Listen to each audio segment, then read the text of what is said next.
कैसे हैं आप सब। मेरे YouTube चैनल में आपका स्वागत है। अष्टम स्कंद 11वां अध्याय देवासुर संग्राम की समाप्ति। श्री सुखदेव जी कहते हैं, परीक्षित, परम पुरुष भगवान की अहेतु की कृपा से देवताओं की घबराहट जाती रही, उनमें नवीन उत्साह का संचार हो गया। पहले इंद्र, वायु आदि देवगण रणभूमि में जिन जिन दैत्यों से आहत हुए थे, उन्हीं के ऊपर अब वे पूरी शक्ति से प्रहार करने लगे।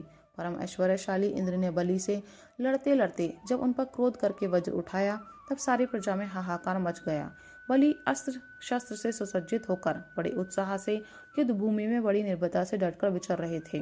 उनको अपने सामने ही देखकर हाथों में वज्र लिए हुए इंद्र ने उनका तिरस्कार करके कहा, मूर्ख, जैसे नट बच्चों की आंखें बांधकर अपने जादू से उनका धन ऐंठ लेता है, वैसे ही तू माया की चालों से हम पर विजय प्राप्त करना चाहता है। तुझे पता नहीं कि हम लोग माया के स्वामी हैं, वे हमारा कुछ नहीं बिगाड़ सकती।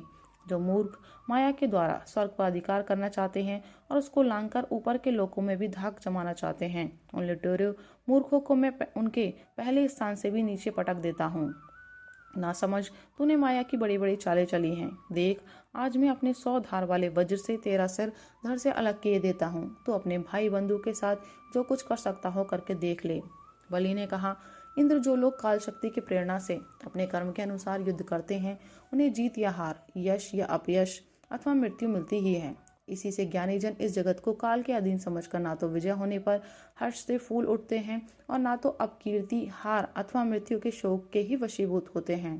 तुम लोग इस तत्व से अनभिज्ञ हो। तुम लोग अपने को जय पराजय आदि का कारण कर्ता मानते हो, इसलिए महात्माओं की दृष्टि से तुम शोचनीय हो। हम तुम्हारे मम स्पर्शी वचन को स्वीकार ही नहीं करते, फिर हमें दुख क्यों होने लगा। श्री सुखदेव जी कहते हैं, वीर बलि ने इंद्र को इस प्रकार फटकारा। बलि की फटकार से इंद्र को झेप गए। तब तक वीरों का मान मर्दन करने वाले बलि ने अपने धनुष को कान तक खींच खींचकर बहुत से बाण मारे। सत्यवादी देव शत्रु बलि ने इस प्रकार इंद्र का अत्यंत तिरस्कार किया। अब तो इंद्र अंकुश से मारे हुए हाथी की तरह और भी चिढ़ गए। बलि का आक्षेप वह सहन न कर सके। शत्रुघाती इंद्र ने बलि पर अपने अमोघ वज्र का प्रहार किया। उसकी चोट से बलि पंख कटे हुए पर्वत के समान अपने विमान के साथ पृथ्वी पर गिर पड़े। बलि का एक बड़ा हितैषी और घनिष्ठ मित्र जम्बासुर था। अपने मित्र के गिर जाने पर भी उनको मारने का बदला लेने के लिए वह इंद्र के समान आ खड़ा हुआ। सिंह पर चढ़कर वह इंद्र के पास पहुंच गया और बड़े वेग से अपनी गदा उठाकर उनके जत्रु स्थान हंसली पर प्रहार किया। साथ ही उस महाबली ने ऐरावत पर भी एक गदा जमाई। गदा की चोट से ऐरावत को बड़ी पीड़ा हुई। उसने व्याकुलता से घुटने टेक दिए और फिर मूर्छित हो गया। उसी समय इंद्र का सारथी मातली 1000 घोड़ों से जुता हुआ रथ ले आया और शक्तिशाली इंद्र ऐरावत को छोड़कर तुरंत रथ पर सवार हो गए। दानव श्रेष्ठ जम्ब ने रणभूमि में मातली के इस काम की बड़ी प्रशंसा की और मुस्कुराकर चमकता हुआ त्रिशूल उसके ऊपर चलाया। मातली ने धैर्य के साथ इस ऐसे पीड़ा को सह लिया। तब इंद्र ने क्रोधित होकर अपने वज्र से जम्ब का सिर काट डाला। देवर्षि नारद से जम्बासुर की मृत्यु का समाचार जानकर उसके भाई बंधु नमुची, बल और पाक झटपट रणभूमि में आ पहुंचे। अपने कठोर और मम स्पर्शी वाणी से उन्होंने इंद्र को बहुत कुछ बुरा भला कहा और जैसे बादल पहाड़ पर मूसलधार पानी बरसाते हैं, वैसे ही उनके ऊपर बाणों की झड़ी लगा दी। बल ने बड़े हस्तलाघव से एक साथ ही 1000 बाण चलाकर इंद्र के 1000 घोड़ों को घायल कर दिया। पाक ने 100 बाणों से मातली को और 100 बाणों से रथ के एक एक अंग को छीन डाला। युद्ध भूमि में यह बड़ी अद्भुत घटना हुई कि एक ही बार इतने बाण उसने चढ़ाए और चलाए। नमुची ने बड़े बड़े 15 बाणों से, जिनमें सोने के पंख लगे हुए थे, इंद्र को मारा और युद्ध भूमि में वह जल से भरे बादल के समान गरजने लगा। जैसे वर्षा काल के बादल सूर्य को ढक लेते हैं, वैसे ही असुरों ने बाणों की वर्षा से इंद्र और उनके रथ तथा सारथी को भी चारों ओर से ढक दिया। इंद्र को न देखकर देवता और उनके अनुचर अत्यंत विहल होकर रोने चिल्लाने लगे। एक तो शत्रुओं ने उन्हें हरा दिया था और दूसरे अब उनका कोई सेनापति भी न रह गया था। उस समय देवताओं की ठीक वैसे ही अवस्था हो रही थी जैसे बीच समुद्र में नाव टूट जाने पर व्यापारियों की होती है। परंतु थोड़ी ही देर में शत्रुओं के बनाए हुए बाणों के पिंजड़े से घोड़े, रथ, ध्वजा और सारथी के साथ इंद्र निकल आए। जैसे प्रातःकाल सूर्य अपनी किरणों से दिशा, आकाश और पृथ्वी को चमका देते हैं, वैसे ही इंद्र के तेज से सब के सब जगमगा उठे। वज्रधारी इंद्र ने देखा कि शत्रुओं ने रणभूमि में हमारी सेना को रौंद डाला है।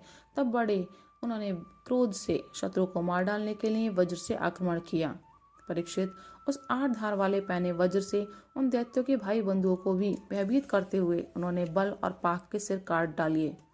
परीक्षित अपने भाइयों को मरा हुआ देखकर नमुची को बड़ा शोक हुआ। वे क्रोध के कारण आपे से बाहर होकर इंद्र को मार डालने के लिए जी जान से प्रयास करने लगा। इंद्र, अब तुम बच नहीं सकते। इस प्रकार ललकारते हुए एक त्रिशूल उठाकर वह इंद्र पर टूट पड़ा।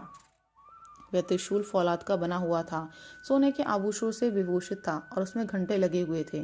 नमुची ने क्रोध के मारे सिंह के समान गरज कर इंद्र पर वह त्रिशूल चला दिया। परीक्षित, इंद्र ने देखा कि त्रिशूल बड़े वेग से मेरी ओर आ रहा है। उन्होंने अपने बाणों से आकाश में ही उसके हजारों टुकड़े कर दिए और उसके बाद देवराज इंद्र ने बड़े क्रोध से उसका सिर काट लेने के लिए उसकी गर्दन पर वज्र मारा।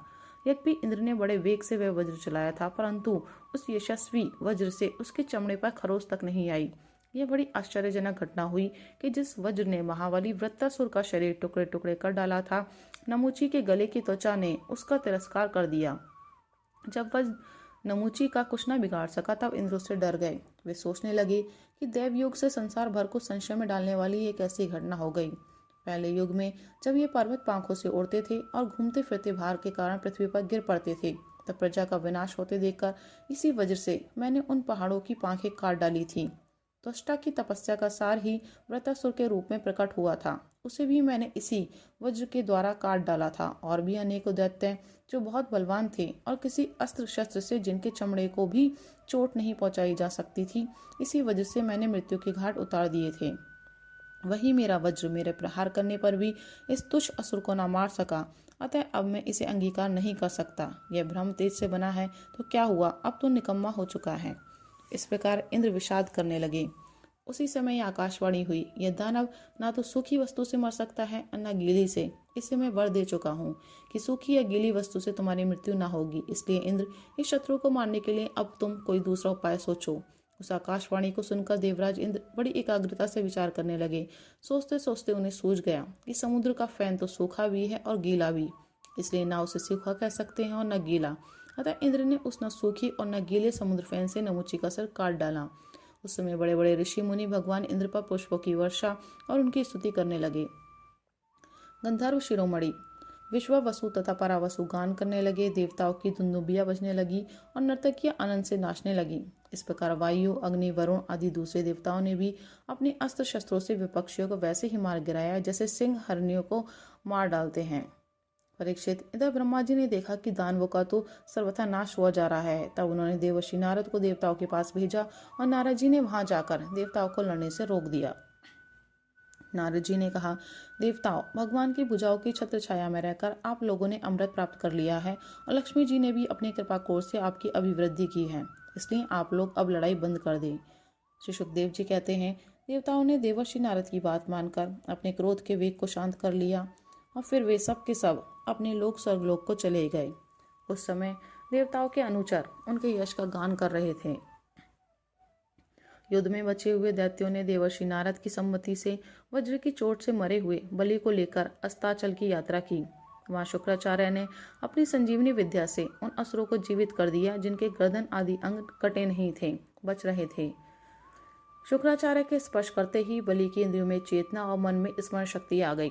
बलि ये बात समझते थे कि संसार में जीवन, मृत्यु, जय पराजय आदि उलटफेर होते ही रहते हैं, इसलिए पराजित होने पर भी उन्हें किसी प्रकार का खेद नहीं हुआ। राधे राधे।